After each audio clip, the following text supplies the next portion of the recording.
శ్రీ శ్యామలాంబికాయే నమో నమః. అందరికీ నమస్కారం అండి. శ్యామలా నవరాత్రుల్లో 3వ రోజు మాఘ శుక్ల తదియ. ఈరోజు శ్యామలమ్మని నకులి శ్యామలగా కొలుచుకుంటారండి. మా నకులి శ్యామల పూజ ఆకుపచ్చ కుంకుమతో చక్కగా అష్టోత్తరం అయింది, దీపారాధన అయింది. ఇప్పుడే సాంబ్రాణి వెలిగించానండి. కొంచెం పొగ వల్ల వీడియో క్లారిటీ ఉండకపోవచ్చు, ఏమీ అనుకోవద్దు. నాకు సాంబ్రాణి వెలిగించిన తర్వాత వీడియో తీయాలి అని నాకు వెంటనే ఐడియా వచ్చింది. కొంచెం అడ్జస్ట్ అవ్వండి. ఈరోజు అమ్మకి చక్కగా 16 నామాలతో పాదపూజ అయిపోయిందండి. అసలు అలాగే నైవేద్యం కింద తేనె, కొన్ని ఫలాలు నివేదించుకున్నాను. తెల్లవారుజామున కదా, మధ్యాహ్నం అమ్మకి ప్రసాదం వండుకుంటాను. మన అందరికీ రాజశ్యామల గురించి తెలుసు, కానీ ఈ నకులి శ్యామల ఎలా వచ్చారు అన్నది ఈరోజు తెలుసుకుందాం. లలితమ్మ బండాసురుడితో యుద్ధము జరిగినప్పుడు ఈ బండాసురుడు 5 శక్తివంతమైన రాక్షసుల్ని లలితమ్మ సైన్యం వైపుకి పంపిస్తారు. ఎందుకు అంటే లలితమ్మ సైన్యంలో 5 ముఖ్యమైన దేవతలు ఉన్నారండి. యక్షిని, యోగిని, వజ్ర, నిత్య, బాల, భైరవి. వీళ్ళ 5గురిని కూడా చంపడానికి ఈ 5గురు రాక్షసుల్ని పంపిస్తారు.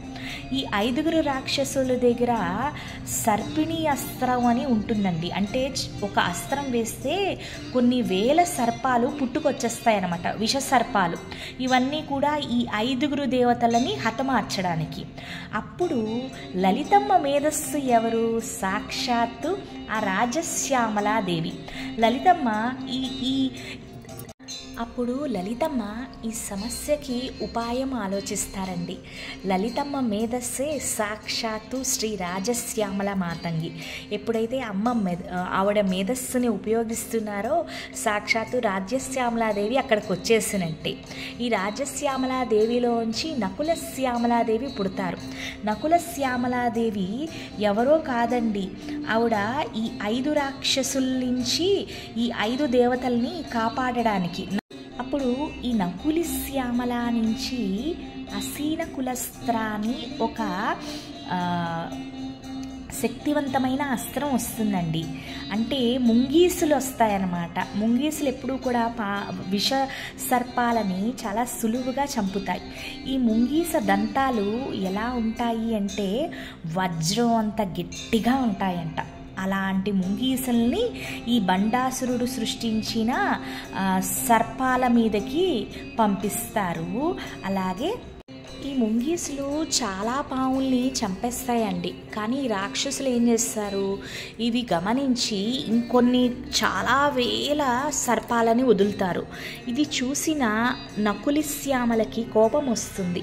అప్పుడు ఆవిడ ఏం చేస్తారంటే ఆవిడ దగ్గరున్న గరుడాస్త్రము ఈ రాక్షస సేన మీదకి వదులుతారు.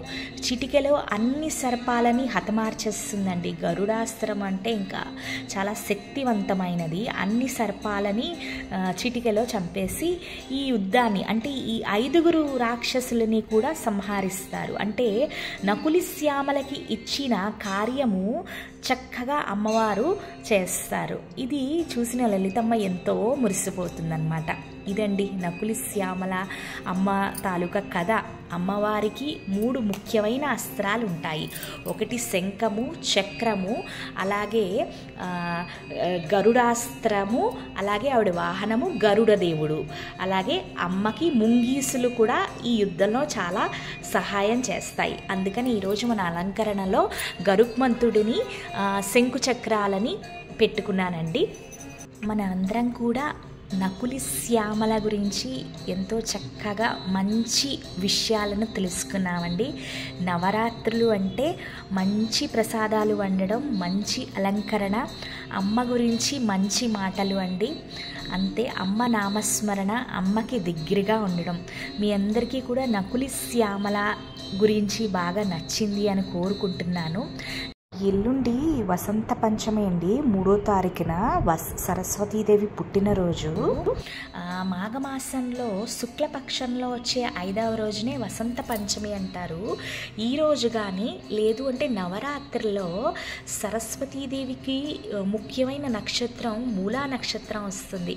ఆ రోజు కూడా అంటే ఈ 2 రోజుల్లోని ఎవరైనా అక్షరాభ్యాసము చిన్నపిల్లలకి చేసే కార్యక్రమాలు ఉంటే ఈ 2 రోజుల్లోని ఏ సమయంలోనైనా చేసుకోవచ్చండి చక్కగా. అంటే నక్షత్రాలు దుర్ముహూర్తాలు ఇవన్నీ లెక్కలోకి రావు. రోజంతా కూడా మంచిదే.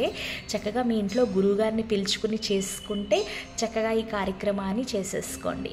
లేదు అంటే సులువుగా అంటే సరస్వతీదేవి ఆలయాల్లో కూడా ఈ పూజ చేసుకోవచ్చండి. చాలామంది బాసరలో చేసుకుంటారు. కానీ బాసర వెళ్ళలేని వాళ్ళు ఏం చేయొచ్చు అంటే మనకి శంకర మఠం అని చాలా ఊళ్ళల్లో ఉంటాయి. మన హైదరాబాద్లో కూడా ఒక 3-4 ప్రదేశాల్లో ఈ శంకర మఠం, అది శారదాదేవి శృంగేరి శారదాదేవి పీఠాలండి. అక్కడికి వెళ్ళి కూడా మనము వివరాలన్నీ కనుక్కొని ఈ అక్షరాభ్యాసము చక్కగా సులువుగా చేసేసుకోవచ్చండి. ఈ అక్షరాభ్యాసము చిన్నపిల్లల కోసమే కాదండి, ఎవరైనా ఉద్యోగాలు మారేవాళ్ళు అంటే కొత్త వాటిలో జాయిన్ అవుదాం అనుకున్న వాళ్ళు కానీ, లేదు అంటే ఏదైనా పరీక్షలకి సంబంధించిన అప్లికేషన్స్ అవన్నీ ఉంటాయి కదా, అవి కూడా మనం చక్కగా నింపుకోవచ్చండి. అలాగే అంటే విద్యకి సంబంధించినవి, ఉద్యోగానికి సంబంధించిన మార్పులు కూడా ఈరోజు మంచిదండి. మన పిల్లలకి మంచి చదువుతో పాటు మన ఇంట్లో వాళ్ళకి కూడా మంచి బుద్ధి, మంచి మేధస్సు, మంచి జ్ఞాపక శక్తి రావాలి అంటే సరస్వతీదేవి పూజ మనకి రాకపోయినా సరస్వతీదేవి ముఖ్యమైన మంత్రం అండి. సరస్వతి మహాభాగే విద్యే కమలాలోచనే విశ్వరూపే విశాలాక్షి విద్యాం దేహి నమోస్తుతే. సరస్వతి మహాభాగే విద్యే కమలాలోచనే విశ్వరూపే విశాలాక్షి విద్యాం దేహి నమస్తుతే. లేకపోతే యాదేవి సర్వభూతేషు విద్యరూపేణ సంస్థిత నమస్తస్యే నమస్తస్యే నమస్తస్యే నమో నమః అని ఈ మంత్రం కూడా చదువుకోవచ్చు. లేదు అంటే సరస్వతి నమస్తుభ్యం వరదే కామరూపిణి విద్యారంభం కరిష్యామి సిద్ధిద్భవతు మే సదా. అమ్మ సరస్వతీదేవి మా ఇంట్లో మా బిడ్డలకి, మా ఇంట్లో వాళ్ళందరికీ కూడా మంచి చదువు, మంచి బుద్ధి, మంచి జ్ఞానము, మంచి జ్ఞాపక శక్తి ఇవ్వు అమ్మా. మా అందరి మీద నీ కటాక్షం ఉండాలని కోరుకుంటూ శ్రీమాత్రే నమః. సర్వం శ్రీ లలితార్పణమస్తు. Thank you so much.